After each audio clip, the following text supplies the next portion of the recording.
कराची के नॉर्थ वारे इलाइक़े वेझो पुलिस के मुबैना मुक़ाबले में घोसपुर के जमाल वारे इलाइक़े रवासी इनायतुल्ला निंदवानी समेत 3 ॼणा मारिजी विया।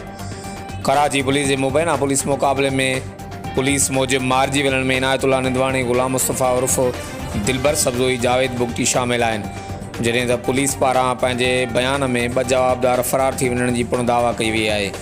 पुलिस मूजिब मारिजी वियल जवाबदार कार लिफ्टर ऐं 2 ॾोहनि में मुलविस हुआ। पुलिस मारिजी ऐं फ़रार थी वियल जवाबदारनि ख़िलाफ़ बिलाल क़ानूनी थाणे ते पुलिस मुक़ाबले समेत ॿिया केस दाख़िल करे छॾिया। हर वक़्तु आगाहनि लाइ ॾिसंदा रहो JTN वेब न्यूज़।